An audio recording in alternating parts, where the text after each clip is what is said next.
तसव्वुर में तेरी रहना इबादत उसको कहते हैं। আল্লাহর রাসূলের ধ্যানে থাকা এটার নাম ইবাদত।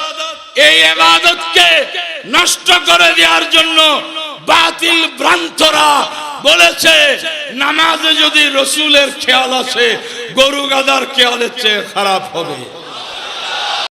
বিসমিল্লাহির রহমানির রহিম। আসসালামু আলাইকুম। প্রযোজনা ও পরিবেশনায় উল্লাস ইসলামিক অ্যাসেট প্রোডাক্টস। মঞ্চে উপস্থিত আছেন নায়েবে সাজ্জাদা নশীন। আমরা যার জন্য আল্লাহর দরবারে দোয়া করি আল্লাহ ওনাকে সুস্থতা এবং দীর্ঘজীবী করুন। কারণ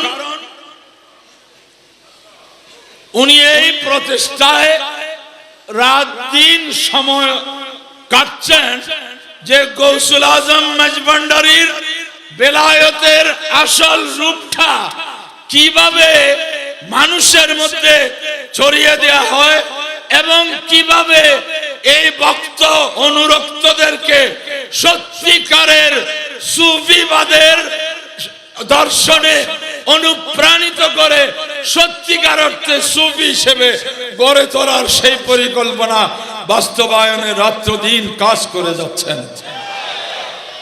এটা যারা ওনার কাছে আছে ওনারা সেটা ভালো করে জানেন।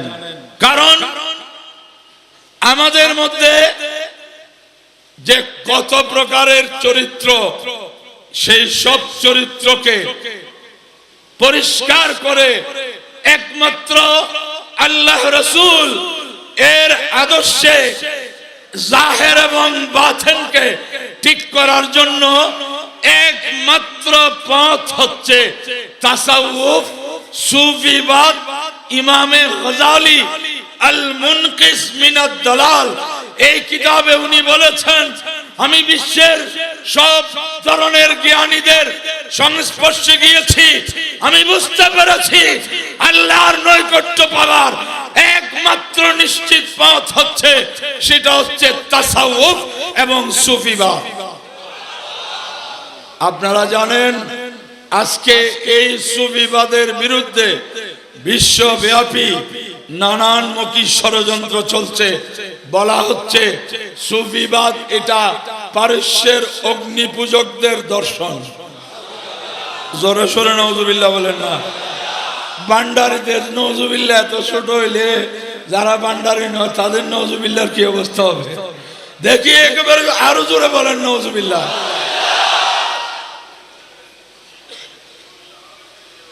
তাসাউফ সুফিবাদ এটা কোরআন ও সুন্নাহর বাইরের কিছু নয়। আমরা দুধ তো সবাই চিনি, দুধ গরুর দুধ। ঘি কোত্থেকে আসে বলেন না? মাখন বাটা। তো এখন এই দুধের ভিতর ঘি লুকায়ে আছে, দুধের ভিতর মাখনও লুকায়ে আছে। এটা তরল বলে দেখা যাচ্ছে না। তো কোরআন ও সুন্নাহর মধ্যে এই তাসাউফ লুকিয়ে আছে।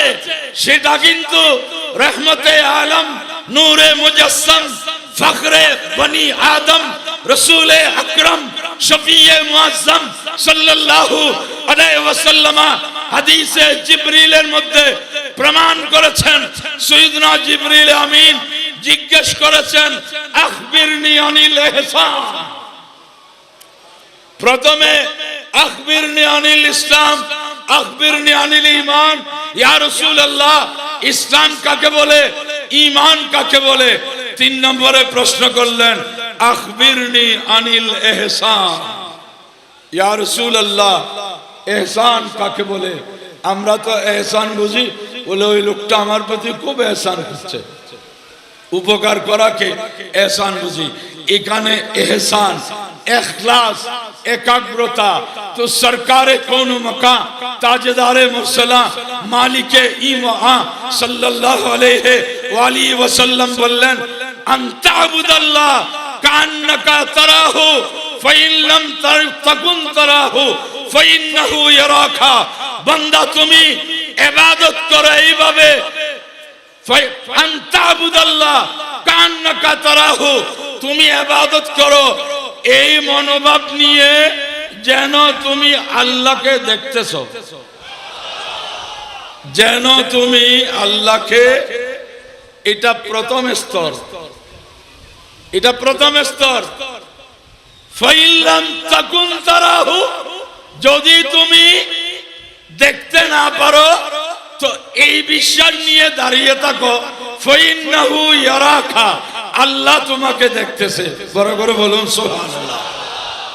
প্রথম স্তর, সবাই হয়তো সেখানে যেতে সময় লাগবে।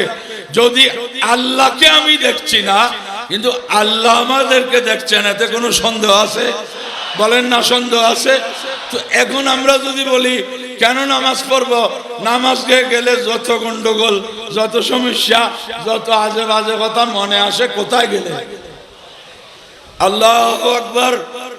এই আল্লাহু আকবরের সাথে সাথে আর আরেকজন দুশমনে আকবর এসে উপস্থিত হয়, ইবলিস শয়তান। এ বলে আল্লাহু আকবার বলতেছো জানা, মোবাইল কোথায়? এখন ডান পকেট বাম পকেট হাত, নামাজ তখন এক হাতি হয়ে গেছে। এক হাতে ডান পকেট তালাশ করে আর এক হাতে বাম পকেট তালাশ করে, বলে আয় হায় এক পকেটে তো নাই, এটা তো টেবিলের উপর ছিল, আসার সময় ড্রয়ারে ঢুকাইলাম কিনা তাও তো মনে পড়ছে না, এই উপরে না ড্রয়ারে, উপরে না ড্রয়ারে, এটা করতে করতে সালাম ফিরে ফেলছে। বলে হুজুর এই নামাজ পড়ে কোনো লাভ আছে? আল্লাহ যদি বলে বান্দা কি নামাজ পড়ছিলি না মোবাইল করছিলি, তো আমরা কি বলবো? আমরা এত নরম হলে চলবে না। আমরা বলবো যে আল্লাহ ঠিক আছে, আমরা মোবাইল করছি এটা অস্বীকার করতেছি না, কিন্তু এটা দুইটা পার্ট আছে। বডিটা ছিল আমার কন্ট্রোলে, অন্তরটা ছিল তোমার কন্ট্রোলে। কারণ হাদিসে পাকে আছে, ইন্না কুলুবা বনি আদমা বাইনা ইসবাইনে মিন আসাবির রহমান, সমস্ত মানুষের কলবগুলো, হৃদয়গুলো আল্লাহর কুদরতের দুই আঙ্গুলের মধ্যখানে, এগুলো আল্লাহর নিয়ন্ত্রণে। তো আমরা বলবো মওলা আমার নিয়ন্ত্রণেরটা মসজিদে ছিল, তোমার নিয়ন্ত্রণেরটা মোবাইল খুঁজতে গেছে। এখন তুমি তোমার নিয়ন্ত্রণেরটাকে ধরো, আমাদের কি, আমাকে কেন জাপটাচ্ছ? হ্যাঁ, আমি তো অন্তত আসছি। তো আল্লাহ বলে আচ্ছা আচ্ছা আচ্ছা, তোর কথা তো কিছুটা ঠিক আছে, কারণ আমরা মাওলা আলীর মতো নামাজ পড়তে পারবো না, এটা কথা ঠিক, ঠিক কিনা? আমরা তো নামাজে একটু কারেন্ট চলে গেলে, লাইট বন্ধ হওয়ার সাথে সাথে নামাজও বন্ধ হয়ে যেতে চায়, আমাদের এই অবস্থা। আর মাওলা আলী শেরে খুদা, হায়দারে কর্রার, ফাতেহে খৈবর, ইমামে বেলায়েত, মুশকিল কুশা কররামাল্লাহু ওয়াজহুল করিম বলছেন, আমার যে পায়ে যে লোহার আংটা ঢুকেছে এটা নামাজের সময় বের করিও, কারণ ওই সময় আমার খবর হবে না। তো প্রথম দিন কি ওই স্তরে যাওয়া সম্ভব? প্রথম দিন বীজ বপন করে গাছ হয়ে ফল খেতে চাইলে রোপণও হবে না, ফল হবে না, কিছুই হবে না। তো মাওলা আলীর মতো নামাজ পড়া আমাদের পক্ষে সম্ভব হবে না, এটা ঠিক। গৌসে আজমের মতো নামাজ পড়া আমাদের পক্ষে সম্ভব হবে না। খাজায়ে খাজগা, রাজায়ে হিন্দুস্তান, ওয়ালিয়ে বেকসা, কুতুবুল মশায়েখ, নায়েবে মুস্তাফা ফিল হিন্দ, খাজা মঈনুদ্দিন চিশতি সরকারে আজমির রাদিয়াল্লাহু আনহুর মতো নামাজ পড়া সম্ভব হবে না। গৌসুল আজম মাইজভান্ডারীর সেই সজিদা আমরা দিতে পারবো না, কিন্তু আয় আল্লাহ গৌসে আজম মাইজভান্ডারী যেভাবে সজিদা করেছিল আমিও এইভাবে করেছি, এইটাকে একটু দেখ না খোদা তুই। গৌসে ভান্ডারীর জীবনীতে একবার আছে, ইমামতি করতেছেন, তো উনি তো নামাজ পড়তে আছেন, এক সজিদায় গেছেন যে আর উঠতেছেন না। মুসল্লিরা তো আমরা এত এত উপযুক্ত মুসল্লি, আমাদের যদি ইমাম সাহেব একটু আসতে পারেন, আমরা তো খুব তাড়াতাড়ি শেষ করে ফেলছি, তখন ইমাম সাহেবকে সিগন্যাল দেয়, মানি আমাদের তো পড়া হয়ে গেছে কখন, আপনি এখনো সজিদায় কেন? গৌসে ভান্ডারীর সজিদায় রয়ে গেলেন, মুসল্লিরা সবাই চলে গেছেন। তো গৌসে ভান্ডারীর নামাজ তো আমরা পড়তে পারবো না, এটা ঠিক আছে, কিন্তু তাই বলে কি মোটেই পড়বো না?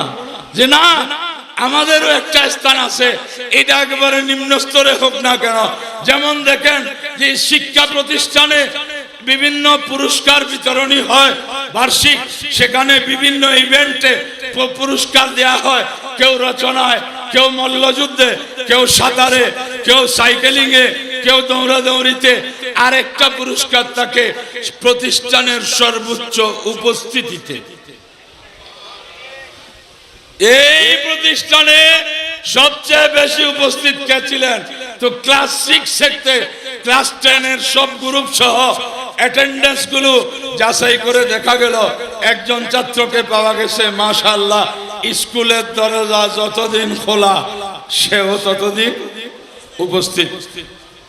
এখন তার নামটা নিয়ে যখন রেজাল্ট বুক করলো, দেখে চমৎকার রেজাল্ট, অল সাবজেক্ট ফেল, এক সাবজেক্টও পাস করে নেই, অল সাবজেক্ট ফেল। এখন শিক্ষকরা চিন্তায় পড়ে গেল একে পুরস্কার দিলে কেমন হয়, কিন্তু সর্বোচ্চ উপস্থিতি যেহেতু তাকে তো পুরস্কার দিতে হবে।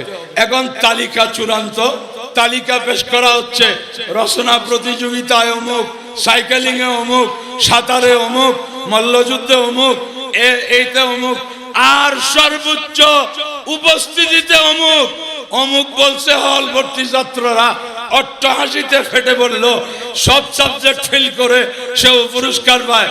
সে বলে এই হাসিস না, আমি অল সাবজেক্ট ফেল, এক সাবজেক্ট তো ফার্স্ট ক্লাস ফার্স্ট।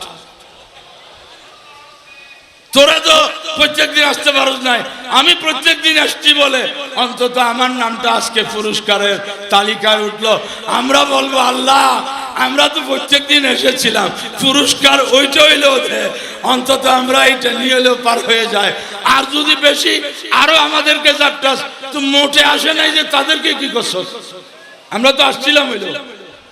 আল্লাহ বলবে যে ঠিক আছে, তোদের কথার মধ্যে যুক্তি আছে, এই ফেরেশতা এরা আমার ওলি নবীদেরকে অন্তত ফলো করছে, ওরা যেভাবে করছে আমরা সেভাবে করছি, এটার নাম ইবাদত,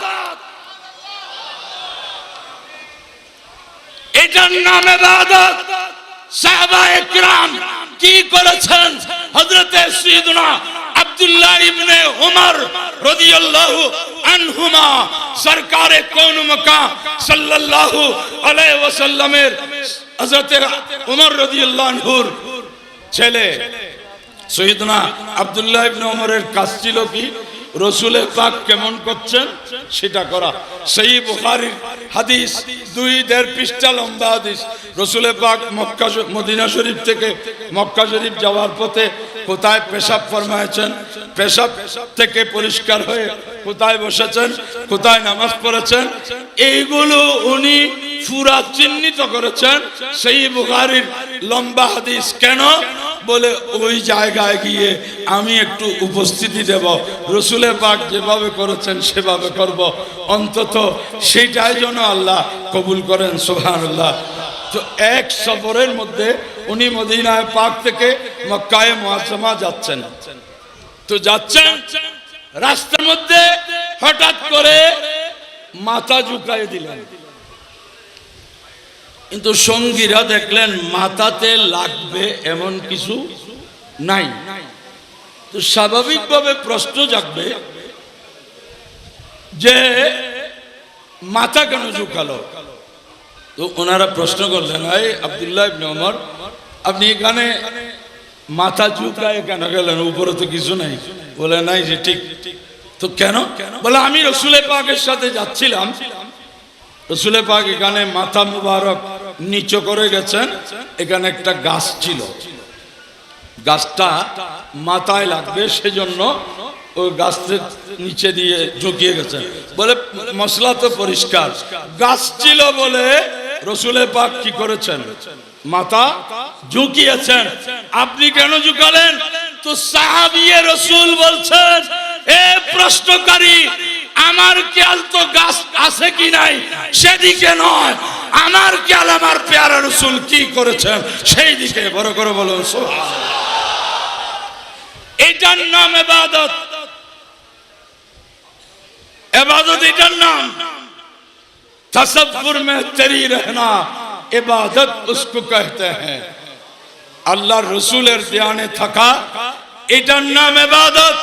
এই ইবাদতকে নষ্ট করে দেওয়ার জন্য বাতিল ভ্রান্তরা বলেছে নামাজে যদি রসুলের খেয়াল আসে গরু গাদার খেয়ালের চেয়ে খারাপ হবে। আরো জোরে বলুন না নাউজুবিল্লাহ। এই নওজুবিল্লাহ যাদের নাম শুনে পড়তেছি এদের সাথে কোনো আত্মীয়তা করব না, তো এই দেশে এইটার থেকে আসছে যে এদের সাথে আত্মীয়তা করব, এদের সাথে আত্মীয়তা করব, এদের কাছে মেয়ে দেব, এদের কাছ থেকে মেয়ে আনবো। আপনারা বলবেন হুজুর আবার আরেক দিকে কেন চলে গেলেন? মোটো অন্যদিকে যায় নাই। ইমানটাকে রক্ষা করতে হলে অনেক অনেক কিছু করতে হয়। সেটা সরকারে কায়নাত সাল্লাল্লাহু আলাইহি ওয়াসাল্লাম ইরশাদ করেছেন। হাদিসে পাক ইবনে মাজাহ শরীফের রওয়ায়াত। একটু মনোযোগ আকর্ষণ করব, আমরা কোন যুগে আছি। আজকে কত ধরনের ভ্রান্তি গোমরাহি মুসলমানের সমাজে রন্ধ্রে রন্ধ্রে ঢুকে পড়েছে। এগুলো থেকে পরিষ্কার থাকতে না পারলে আমাদের দুনিয়াও বরবাদ, আখিরাতও বরবাদ। তো আপনারা জেনে রাখুন, ইসলামে একটা ফেরকা ছিল যারা তকদিরকে বিশ্বাস করত না। আমরা বলি না তকদিরে আছে কি করব, বলি না ওয়াল কদরে খাইরিহি ওয়া শাররিহি মিনাল্লাহি তাআলা। এটা হচ্ছে তকদিরের উপর ঈমান, আল্লাহর ফয়সালার উপর ঈমান। এটাকে বিশ্বাস করে না এমন একটা ফেরকা আছে, এটা বিশ্বাস করে না তকদিরকে, কিন্তু নাম হয়ে গেছে কদরিয়া। আমাদের নানুপুরের পূর্ব পাশে আমরা ছোটবেলায় শুনেছি এক মৌলবী নাকি খুতবা, জুমার খুতবাতে, সানি খুতবাতে বারবার ওয়াসাল্লিমু তাসলিমা আছে না, হ্যাঁ, ইয়া আইয়ুহাল মুশতাকুনা বিনুরি জামালি সাল্লু আলাইহি ওয়াসাল্লিমু তাসলিমা, ইয়া আইয়ুহাল্লাযিনা আমানু সাল্লু আলাইহি ওয়াসাল্লিমু তাসলিমা। ওই মোল্লা নাকি বলল। তো মোহতারাম হাজরিন, এটা আমি শুনেছি। তো ওই মৌলবী বাতিল আকীদার ছিল, কি করলো একবার রেখে বাকি সাল্লাল্লাহু তাসলিমার উপর কাগজ লাগাই দিছে। নাডিরি সিটাঙ্গে ভাষাত কি কয়, আচ্ছা নাইটে যে খুতবা কিন্তু নাম পাইতে যে নাড়ামলই বন্ধ করেছে খুতবা, কিন্তু নাম ফেটে গেছে কার? মোল্লার নাড়ামলই। নাইটে যে অথচ খুতবা তকদিরকে অস্বীকার করেছে, কিন্তু এদের নাম হচ্ছে কি? কদরিয়া। মনে হচ্ছে যেন এরাই বেশি তকদিরকে কি করে? স্বীকার করে। তো সরকারে কোন মক্কা সাল্লাল্লাহু আলাইহি সাল্লাম বলছেন, এদের ব্যাপারে ভবিষ্যৎবাণী করেছেন। আমার নবী বলেন, ইযা লাকিতুমুহুম ফালা তুসাল্লিমু আলাইহিম। এদের সাথে যদি তোমাদের সাক্ষাৎ হয় এদেরকে সালাম দিও না। ওয়াইন মারিদু, এরা যদি অসুস্থ হয় ফালা তাউদুহুম, তাদেরকে দেখতে যেও না। ওয়াইন মাতু, এরা যদি মরে ফালা তাশহাদু জানাইজাহুম, এদের জানাজা পড়তে যেও না। ওয়ালা তুনাকিহুহুম, এদের সাথে বিয়ে শাদীর সম্পর্ক করিও না। ওয়ালা তুজালিসুহুম, এদের সাথে উঠা বসা করিও না। ওয়ালা তুআকিলুহুম, এদের সাথে খানা পিনা করিও না। কেন? এদের বদ আকীদার সেই জীবাণু তোমাদেরকে স্পর্শ করবে। সেই জন্য বলবো, আজকে যত ধরনের ভ্রান্তি মাঠে ময়দানে কাজ করছে, আন্তর্জাতিক বিশ্বে ষড়যন্ত্র করছে, ইহুদি নাসারারা লেলিয়ে দিয়েছে অর্থবিত্ত, এরা এদের অর্থের দুয়ার খুলে দিয়েছে আসল ইসলামকে নস্যাৎ করার জন্য। কিন্তু এটা কসমিন কালেও পারবে না, পারবে না। সরকারের কোন মকার গোলামরা যতদিন থাকবে এই জমিনে, একজন একজন ওলি ভক্ত সুন্নি থাকলে নারায়ে রিসালাত গৌসিয়া বন্ধ হবে না, হবে না ইনশাআল্লাহ। আল্লাহু আকবার।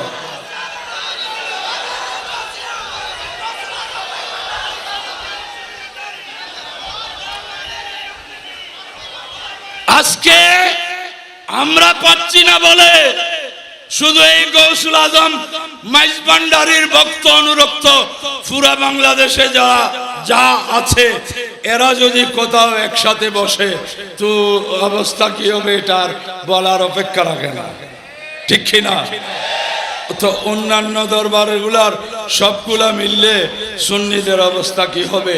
কিন্তু আমরা বড় দুঃখের সাথে কিছু কথা বলতে হয় যে আমাদের প্রশাসনের প্রতি শ্রদ্ধা রেখে আমরা বলবো, যখন আমাদের কোনো হুজুরের ইন্তেকাল হলো করোনা কালে, তখন প্রশাসন প্রেসার ক্রিয়েট করে 2 ঘন্টার সময় দিয়ে দাফন করায় ফেললো, কিন্তু পাশাপাশি আরো কেউ তো মারা গেছে, ঠিক কিনা? সেখানে পুরা প্রশাসন প্রোটেকশন দিয়ে ব্যবস্থা করে লক্ষ লক্ষ মানুষের সমাগম করলো, তখন করোনার কি কোনো অসুবিধা হয় নাই? এই বিমাতা সুলভ আচরণ সুন্নি রাজে বরদাস্ত করতেছে। যে ওলি আল্লাহদের অনুসারীরা, সত্যিকারের সুন্নি মুসলমানরা উচ্ছৃঙ্খল কখনো ছিল না, এখনো নাই, ভবিষ্যতে উচ্ছৃঙ্খলতাকে আমরা পছন্দ করব না। কিন্তু এইটাকে যদি দুর্বলতা মনে করা হয়, এটা তো দুঃখজনক। 12 রবিউল আউয়ালের জশ্নে জুলুস, এটা যদিও আঞ্জুমানে রহমানিয়া আহমদিয়া ট্রাস্টের উদ্যোগে ব্যবস্থাপনা হয়, এটা কিন্তু ওই দরবারের পীর সাহেবের জুলুস নয়। জুলুসের নাম কি? জশ্নে জুলুসে ঈদে মিলাদুন নবী সাল্লাল্লাহু আলাইহি ওয়াসাল্লাম। এটাকে সংকোচন করতে করতে কোথায় আনা হলো?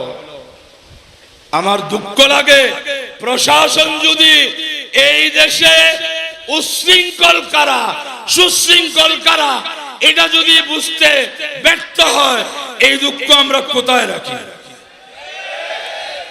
1974 সাল থেকে শুরু হওয়া সেই জশ্নে জুলুস সহ আজকে দেশের প্রত্যন্ত অঞ্চলে যেই জশ্নে জুলুস হচ্ছে, এই পর্যন্ত পূর্ণ ইতিহাসে জশ্নে জুলুস থেকে কার উপর একটা তুলা নিক্ষেপ করা হয়েছে এর কোনো প্রমাণ আছে? তাই আমরা প্রশাসনের প্রতি শ্রদ্ধা রেখে বলবো, আপনারা একটু বুঝতে চেষ্টা করুন কারা উচ্ছৃঙ্খল কারা সুশৃঙ্খল। এটা যদি বুঝতে না পারে তাহলে এটা আমাদের জন্য দুর্ভাগ্যের বিষয়। প্রিয় হাজরিন, আজকে দেখেন গাড়ির যে লাইন দেখলাম, আসলে কি আজকে যত মানুষ, যত গৌসে ভান্ডারীর ভক্তরা এসেছেন, সবাই কি বসতে পারবেন? পারবেন? পারবেন না, সম্ভব না, এই ময়দান নেই। তো আজকে আয়োজন কেন? সাহেবে সজ্জাদা, যিনি দরবারের হযরত কেবলার গদির যোগ্য উত্তরসূরি, তিনি আজকে চাচ্ছেন তরিকত তাসাউফকে অর্থবহ করার জন্য। নামমাত্র মুরিদ নয়, মুরিদ যাতে বাস্তবে মুরিদ হয়। মুরিদ কাকে বলে? আল মুরিদু মাইয়াফনি ইরাদাতাহু ফি ইরাদাতি শায়খ। মুরিদ বলা হয় যিনি নিজের ইচ্ছাকে পীরের ইচ্ছার মধ্যে ফানা করে দেয়, বিলীন করে দেয়। তো এখানে ফানায়ে সালাসার মধ্যে একটা ফানা আনিল ইরাদা আছে। এগুলা ওসিয়ে গৌসে আজম লিখে গেছেন। ওসিয়ে গৌসে আজম শাহ সুফি সৈয়দ দিলাওয়ার হুসাইন মাঝভান্ডারী রহমতুল্লাহ আলাইহের জীবনটাকে যদি আমরা একটু সবকিছুর ঊর্ধ্বে উঠে ফলো করতে পারতাম, আমাদের অনেক কিছুর সমাধান কিন্তু সেখানে নিহিত। উনি সারা জীবন কি লিখেছেন? খাদেমুল ফুকরা সৈয়দ দিলাওয়ার হোসেন মাঝভান্ডারী, ঠিক কিনা? কি লিখছেন? খাদেমুল ফুকরা সৈয়দ দিলাওয়ার হোসেন মাঝভান্ডারী। এতে আমাদের অনেক শিক্ষা আছে। ওনার দাফন কাফন জানাজা সবকিছু আমাদের জন্য শিক্ষণীয় বিষয়, ঠিক কিনা? এটা আপনারা জানেন না? উনি গৌসুল আজম মাঝভান্ডারীর সরাসরি উত্তরসূরি গদ্দি নসীন। তিনি এই দরবারের মূল দর্শনকে ইসলামী তাসাউফের আলোকে ওনার লিখনির মাধ্যমে উনি সবগুলো আমাদের কাছে রেখে গেছেন। আমাদের দায়িত্ব শুধু অনুষ্ঠান নির্ভর হলে চলবে না। আমি হুজুর নায়েবে সজ্জাদা নসীনকে সামনে রেখে বলছি, এটা আমি শুধু এখানকার জন্য নয়, আমরা সমস্ত সুন্নিরা অনুষ্ঠান প্রিয়, প্রতিষ্ঠান প্রিয় নয়। অনুষ্ঠানের স্থায়িত্ব খুব সংক্ষিপ্ত, প্রতিষ্ঠান এবং আদর্শের স্থায়িত্ব খুব দীর্ঘ। আমাদেরকে সেইভাবে কাজ করতে হবে। এই যে ফানায়ে সালাসা, ফানা আনিল খালক, অর্থাৎ স্বাবলম্বী হওয়া এবং পরমুখাপেক্ষিতা হইতে বিমুখ হওয়া, এটা এই এক লাইন কথার মধ্যে আমাদের জীবনের পরিপূর্ণ কামিয়াবি লুকিয়ে আছে। আজকে অন্তত আমি বলবো যে বর্তমান সাহেবে সজ্জাদার দামান যারা ধরেছেন, আপনারা এই পথে আসুন, তো দুনিয়া বলতে বাধ্য হবে মাঝভান্ডার দরবার শরীফে গেলে আল্লাহ পাওয়া যাবে। এই পথ এখানে নিশ্চিত আছে। বড় করে বলুন সুবহানাল্লাহ।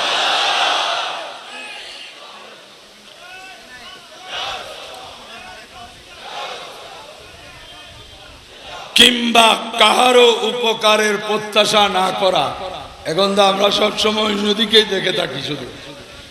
ফানা আনিল হাওয়া, অযথা যত আছে এগুলা বর্জন করা। ফানা আনিল এরাদা, ইচ্ছা শক্তিকে ফানা করে দেয়া। আমার কোনো ইচ্ছা নাই।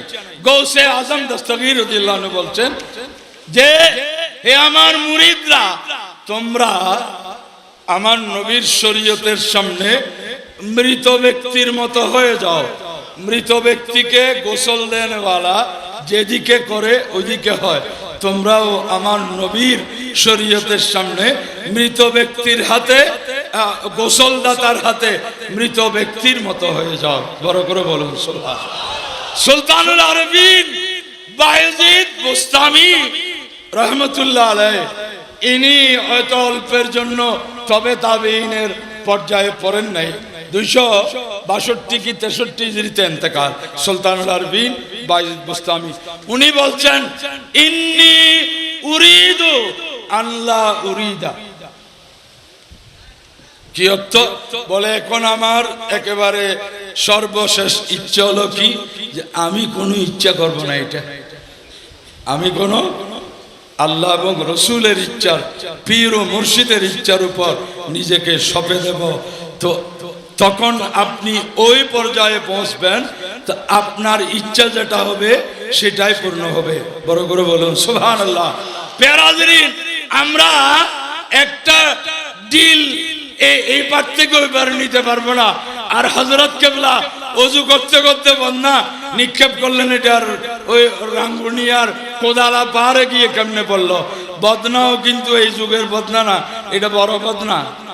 আমি দেখেছি ওসিয়ে গৌসে আজম শাহ সুফি সৈয়দ দিলাওয়ার হোসেন মাঝভান্ডারী রহমতুল্লাহ আলাইহি গোসলে আমি অংশগ্রহণ করেছিলাম। ওই বদনাটা দিদার করা ওই দিন সুযোগ হয়েছিল। এটা পিতলের না তামার, এত বড় এই বদনা মুবারক।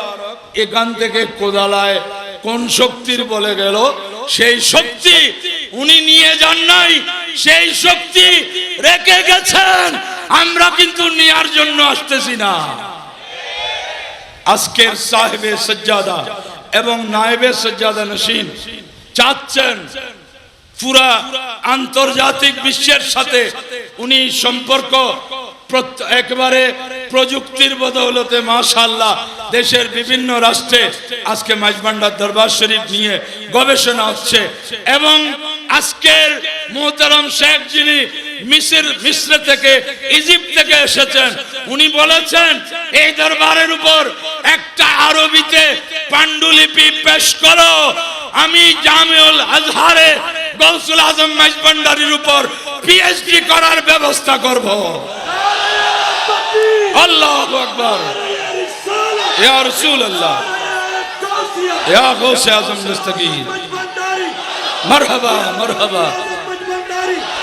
আজকে দোয়া হবে এখানে এতগুলো মানুষের মধ্যে, আর এটা তো অন্য জায়গার মাহফিল না, এখানে গৌসে ভান্ডারির আঙ্গিনা। আমরা বলবো আয় গৌসে আজম, আমরা তো আপনার উঠানে বসে আছি, আর কোথায় যাব? তো এখান থেকেই তো আমাদের মুক্তির ব্যবস্থা করতে হবে। বসেছি ডান পাশে গৌসে ভান্ডারি, বাম পাশে গৌসে আজমের আস্তানা উজরায়ে পাক, সামনে বাবা ভান্ডারি। তো এই এত ঘেরাওর মধ্যে আমরা কেমনে আবার ধ্বংস হব?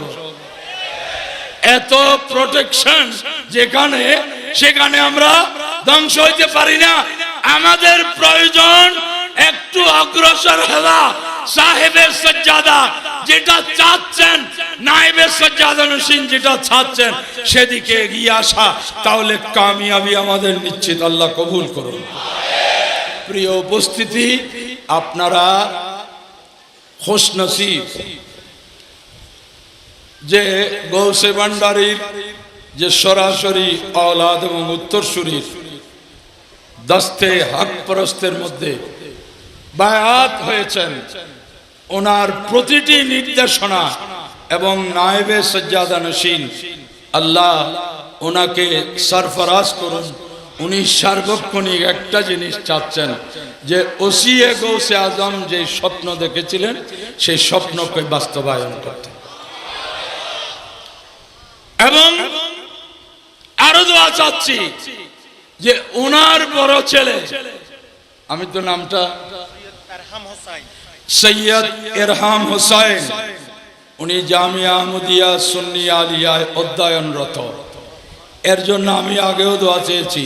গৌসে ভান্ডারির আস্তানায় আমরা দোয়া চাইব, আল্লাহ যেন ওনার এই সন্তানকে বিশ্ববিখ্যাত একজন আলেমে দ্বীন, আলেমে আমল বানায় দেন, যার ছায়াতে সে ভবিষ্যৎ ভক্ত অনুরক্তরা যেন সত্যের সন্ধান পায়, এবং আমরা দুনিয়ার কাছে যেন গর্ব করতে পারি গৌসে ভান্ডারি শুধু উনার গৌসিয়ত কুতুবিয়ত এটা আরেক জগতের, বৈষয়িক জগতে গৌসে আজম মাইজভান্ডারি এই পাক ভারতের অন্যতম বিদ্যাপীঠ মাদ্রাসা আলিয়া কলকাতার কীর্তি ছাত্র, এবং তিনি সেখানে শিক্ষকতা করেছেন। কলকাতা আলিয়াতে হযরত কেবলার নাম ছিল মাওলানা আহমদুল্লাহ চাটগামি। মাওলানা আহমদুল্লাহ চাটগামি, ওনার এই নসলে যেন আল্লাহ এত বড় আলেম তৈরি করে দেন। আমি সংক্ষেপ বক্তব্য রাখার জন্য আয়ত করেছি সংক্ষেপ। ওয়াল ফজরে, আল্লাহ শপথ করছেন ফজরের। শেখ উদ্দিন বলেন ফজর হচ্ছে আমার রসুল, বড় করে বলুন সুবহানাল্লাহ। তো রসুলে পাকের কসম খাচ্ছেন, সেই রসুলের মাহফিলে এসেছি, আল্লাহ যেন আমাদেরকে কামিয়াব করে। সেজন্য আলা হযরত ইমাম আহমদ রেজা খান বলেছেন, ওয়া খুদা নে তুঝে মর্তবা হি দিয়া, না কিসি কো মিলে না কিসি কো মিলা। ওয়া খুদা নে तुझे मर्तबा ही दिया, न किसी को मिले न किसी को मिला के कलाम मजीदा ने कहा ये शाह तेरे शहरो कलामो बका की कसम है कलाम इलाही में शम्सो दोहा। अल्लाह पाक আমাদের এই হাজিরিকে কবুল করুন। আমি এই গানে আসলে কি বলবো, এই গানে বলার দুঃসাহসিকতা করা বড় মুশকিল। আপনারা দোয়া করবেন। আজকে আমাদের সব মুরব্বীরা একে একে চলে গেছেন। যেই মজলিসে ইমাম আহলে সুন্নাত আল্লামা হাশিমি বসা থাকতেন, হুজুর শেরে মিল্লাত মুফতি আহলে সুন্নাত, ওনার যে এই দরবারে এই মাহফিলে ওনার যে তকরীরের একটা ক্যাসেট खुदा खुद मीर मजलिस बूद अंदर लामका खुसरू मोहम्मद शमे महफिल बूद सब जाए के मन बुदम, এটা এখনো মনে হয় যেন উনি স্টেজে বসে পরিবেশন করছেন। উনিও চলে গেছেন। আজকে শত অযোগ্যতার সত্ত্বেও এত বড় একটা দায়িত্বের জন্য আমি কোনো দিক দিয়ে যোগ্য নই। দায়িত্ব কাউকে দিলে নিতে হয়, সেভাবে নিয়েছি। দোয়া চাইব এই সুন্নি জামাত, সুন্নি জনগণ, সুন্নি ওলামা মাশায়েখ, ওনাদের দোয়া নিয়ে যেন দায়িত্বটা পালন করতে পারি, সেই দোয়া আপনাদের চেয়ে হুজুর সাহেবে সজ্জাদার নেক নজর কামনা করে নায়েবে সজ্জাদা নশীন, এটা তো আমি আগেও বলেছি, উনি বলেছেন আপনি গ্রেফতার, আমার কোনো বেইলু হবে না। আর আমি চেষ্টা করতেছি না যে এখান থেকে জামিন নেওয়ার জন্য, কারণ এখান থেকে জামিন না নিলে কামিয়াব, দুনিয়ার আদালত থেকে জামিন নিলে কামিয়াব, আর এখানে জামিন না নিলেই কামিয়াব। আমি তো এই জন্য ধন্য উনি যে আমাকে গ্রেফতার বলেছেন, এই জন্য এইখানে গ্রেফতার হতে পারলে এটা হচ্ছে সবচেয়ে নিরাপদ জায়গা। আল্লাহ কবুল করুন, আমিন। ও আখির দাওয়ানা আলহামদুলিল্লাহ রাব্বিল আলামিন। আসসালামু আলাইকুম ওয়া রাহমাতুল্লাহি ওয়া বারাকাতুহু।